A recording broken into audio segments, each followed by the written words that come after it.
দেশত এতিয়া লোকসভা নিৰ্বাচনৰ বতাহ বলিছে প্ৰথম পৰ্যায়ৰ ভোটগ্ৰহণ ইতিমধ্যে সম্পন্ন হ'ল লগতে চৰকাৰ বিৰোধীৰ চলিছে আন পৰ্যায়ৰ ভোটগ্ৰহণৰ বাবে তুমুল প্ৰস্তুতি তাৰ মাজতেই নাহৰকটীয়া সমষ্টিৰ নচাওদাং গাঁৱত সংঘটিত হ'ল এক ভয়ংকৰ দুৰ্ঘটনা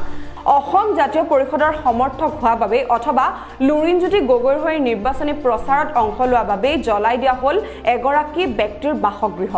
কোন দুৰ্বৃত্তই এই অপকৰ্ম সংঘটিত কৰিলে হেয়া এতিয়ালৈকে ধৰিব পৰা নাই কিন্তু গণতান্ত্ৰিক অধিকাৰ হিচাপে নিজৰ পছন্দৰ ৰাজনীতি বা নিজৰ পছন্দৰ প্ৰাৰ্থীৰ প্ৰতি সমৰ্থন আগবঢ়োৱাৰ বাবে এনেদৰে ঘৰ জ্বলাই দিয়া কাণ্ডই সকলোৰে চকু কপালত তুলিছে আমি সমগ্ৰ দৃশ্য দেখুৱাব বিচাৰিছো আপোনালোকে দেখিছে বৰ্তমান 25 নম্বৰ ভোট কেন্দ্ৰৰ কৈগাঁও গাঁও পঞ্চায়তৰ আদিত্য নচাওদাঙৰ আদিত্য ঘৰৰ বাসগৃহ চাইডত এখন ঘৰ আছিলে জ্বলাই দিলে এই ওপৰখিনি বাচিলে টিং থকাৰ কাৰণে জ্বলি নগ'ল কিন্তু ইয়াত আছিলে টকুপাত আৰু এই ঘৰৰ পাতবিলাক দিছেনে কেঁচা কেঁচা হৈ আছে এইবিলাক জ্বলি শেষ হ'ল আধা এইবিলাক জ্বলি গ'ল তো চাইডত এনেকৈ জ্বলি আছে এইবিলাক তো পৰি গৈছে এইবিলাক ছাই হৈ গ'ল এইবিলাক পানী ঢালি ৰাইজে নুমুৱাইছে এইবিলাকতো আপোনালোকে দেখিছে সেইবিলাক জ্বলি গ'ল গাঁও এইটো আমিতো ইমান নাজানো কিন্তু আমাৰ দলৰ সদস্য হয় যিটো নেকি আহিছে দেখাইছে সম্পূৰ্ণ দেখিলোঁ সম্পূৰ্ণ শুদ্ধ ভিডিঅ'টোত আপোনালোকে দেখিলে যে কেনেকৈ ব্যক্তিগৰাকীৰ ঘৰখন সম্পূৰ্ণৰূপে ছাৰখাৰ হৈ গ'ল এটা ৰাতিৰ ভিতৰতে সপোনৰ ঘৰখন বিনা দুখত এনেদৰে দুৰ্বৃত্তই জ্বলাই দিলে আৰু এই ঘটনা য'ত সংঘটিত হৈছে হেয়া সেই অঞ্চলটো হৈছে টিংখং থানাৰ অন্তৰ্গত গতিকে অনাগত দিনত অতি শীঘ্ৰে টিংখং থানা কৰ্তৃপক্ষই এই দুষ্কৃতিকাৰীৰ ওপৰত কি ব্যৱস্থা ল'ব হেয়া লক্ষণীয় হৈ পৰিব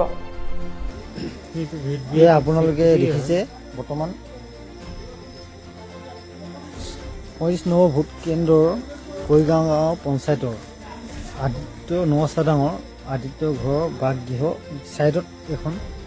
ঘৰ আছিলে জ্বলাই দিলে এই ওপৰখিনি বাচিলে টিং থকাৰ কাৰণে জ্বলি নগ'ল কিন্তু ইয়াত আছিলে টকুপাত আৰু এই ঘৰৰ পাতবিলাক দিছেনে কেঁচা কেঁচা হৈ আছে এইবিলাক জ্বলি শেষ হ'ল আধা এইবিলাক জ্বলি গ'ল তো চাইডত এনেকৈ জ্বলি আছে এইবিলাক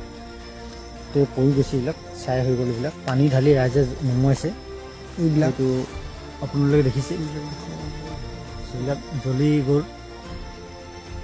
গাঁও এইটো আমিতো ইমান নাজানো কিন্তু আমাৰ দলৰ সদস্য হয় যিটো নেকি আহিছে দেখাইছে সম্পূৰ্ণ দেখিলোঁ সম্পূৰ্ণ শুদ্ধ দেশক গদি মিডিয়াৰ কবলৰ পৰা বচাওক স্বতন্ত্ৰ আৰু নিৰ্ভীক সাংবাদিকতাক সমৰ্থন কৰিবলৈ দ্য অপিনিয়নক সহায় কৰক আপুনি যদি ফেচবুকত চাই আছে তেনেহলে ফলো কৰক আৰু ইউটিউবত যদি আমাক চাই আছে তেনেহলে সাবস্ক্ৰাইব কৰি দিয়ক লগতে আমাৰ এই স্বতন্ত্ৰ সংবাদ ধাৰা আগুৱাই নিবলৈ স্ক্ৰিনত দিয়া একাউণ্ট নম্বৰৰ জৰিয়তে আমাক আৰ্থিকভাৱে সহায় কৰিবলৈ অনুৰোধ জনালোঁ